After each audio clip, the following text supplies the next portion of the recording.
Bugün əsas olaraq bağlarda budamalar gedir və ölkənin budamaçıları budama zamanı məsələyə akademik yanaşmırlar. Budamanın əsas şərti öncəki çəkilişlərdə də qeyd etdiyim kimi havalanma və günəşlənməni təmin etməyə xidmət etməlidir.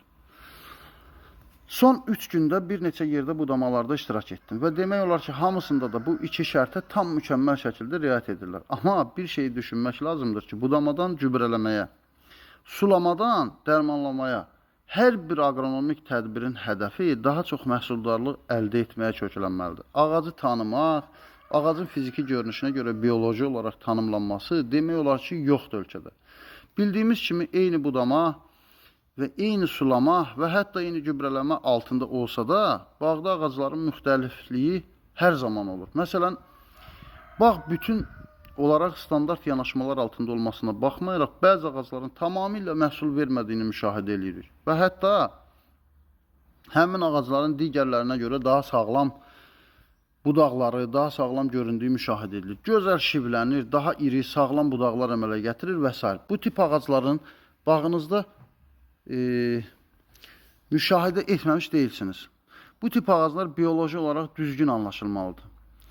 Ağac maksimum yenilənmə proqramına girir. Yəni bu tip ağaclar bağda bəzən 10%-dən belə çox olur. Bu tip ağaclar tanınmalı və həmin ağaclara da standart yanaşılmamalıdır. Bu tip ağaclarda ya ana budaqlardan birini tam götürməli və ya sekonderlərdən bir neçəsini. Yəni bir ana budağa bərabər gələcək miqdarda ikinci budaqlardan seyrəldilməlidir. Və yaxud da bu il üçün nə qədər budaq veribsə, həmin budaqları tamamilə dibindən vurulması lazımdır. Və yaxud da kerbovka deyilən çərtmə işi aparıla bilər. Amma bu kerbovka tomurcuğun üstündən deyil, budaqların altından olmaqla aparılmalıdır. Yəni hər yeni budağın xüsusilə qazlanmış, sürətli inkişaf götürmüş budaqların altından çərtmə işləri aparılmalıdır. Ağaclarda bu tanımı olmasa, bu ağaclar, yəni bu tip ağaclar bundan sonraki illərdə də heç vaxt məhsuldar ola bilmir. Ağacın məqsədini anlamaq, onu meyvəyə yatırmaq üçün budamasında işləri nizamlamaq lazımdır. Və bu tip ağacları tanımaq qışda daha çətin olur. Amma erkən budamada bu ağacları tanımaq daha rahatdır. Bəzən əksi baş verir. Bir ağac tamamilə bol məhsul verir.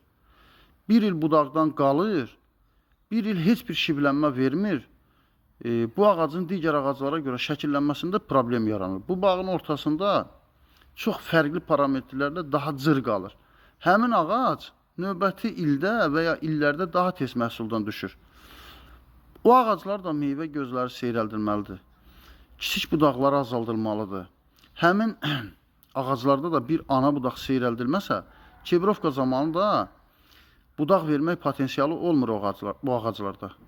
Bir ana budaq seyrəldilməli və daha sonra da bəlli yerlərdən kerbovka aparılmalıdır. Daha sonra ağacın budadıqca gövdə rənginə də diqqətli olmaq lazımdır. Gövdə rəngi qaralıbsa, digər ağaclara görə tündləşibsə, o ağaclarda budama zamanı budamaçılar tərəfindən işarələnməlidir. Uzaqdan seçiləcək şəkildə üzərinə işarə vurulmalıdır ki, budama bitdikdən sonra həmin ağacların köklərində dezinfeksiya və müalicə tipli tədbirlər görülsün. Bir ton dərman hazırlanır, hər ağaca bir vedrə şəklində sulanmalıdır. Bu gümüş suyu da ola bilər, hipoklorit də ola bilər, mis sulfat da ola bilər, əhəngli su da ola bilər və s. Ona budamaçının kəsdiyi budaqların gövdə içindəki müşahidələrinə görə aqronom qərar verir, hansı dərman hazırlanmalıdır. Bugün ölkədə təhsilsiz də olsa çox gözəl təcrübə kadrları var. Yəni istər budama mövzusunda, istər aqronom kimi təcrübə toplamış kifayət qədər bacarıqlı kadrlarımız var. Bugün həmin kadrları müəyyən kurslara cəlb etməli, müəyyən qədər nəzəriyyə ilə tanış etməli, budaqların xüsusiyyətləri barədə maarifləndirilmə aparılmalıdır. Ağacın daxilində mövsümə görə baş verən mikrobioloji fəaliyyətlərdən tutmuş, ağacın bütün orqanlarının, həm daxili orqanları, ağacın qalınlaşmasında rol alan kombisindən, ağacın xarici təsirlərdən qoruyan mantiyasından, ağacın qışa hazırlanmasında, geri qayıdan şiranın idarə olunmasında iştirak edən lubqatından və s. nəzəri biliklərlə maarifləndirilməli. Həm də xarici orqanların, meyvə gözü, xarici qabıq, budaq, apikal budaq və yaxud yamaq, kartilic budaq, meyvə budağı, təpə tumurcuğu və s. kimi məlumatlarla maarifləndirdikcə daha da mükəmməl kadrlara çevirmək mümkündür. Buna mənim imkanlarım məhduddur, amma universitetlərin imkanları daha genişdir. Universitetlər bu kursları təşkil etmək üçün daha yaxşı imkanlar var. Tövsiyə edərdim ki, məsələyə ölkə üzərindən baxmaq lazımdır. həmin kadrlar mənim tələbəm deyil deyib, keçmək düzgün yanaşma deyil. Hamısı bizimdir. Zaten sizlər bu məsuliyyətə girmədiksə, atestatla imtahansız qəbul, qiyabi, onlayn və s. zırt, pırt formada hər kəsin diplom almaq imkanları daha genişdir.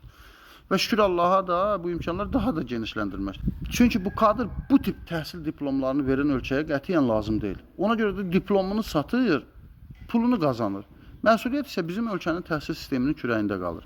Həmin o diplomları əldə edən bacarıq sahibləri də bizim zəhmət çəkib, təhsil almış, elm almış, amma təcrübə görməmiş tələbələrimizə də yuxarıdan aşağı baxır. Ona görə də bu iş haqqında həm Kənd Təsərrüfatı Nazirliyi, həm də universitet rəhbərləri düşünməlidir. Bugün budamaçılar, mən filan kəsin yanında işləmişəm deyə özünə bir referanslar göstərməli deyil.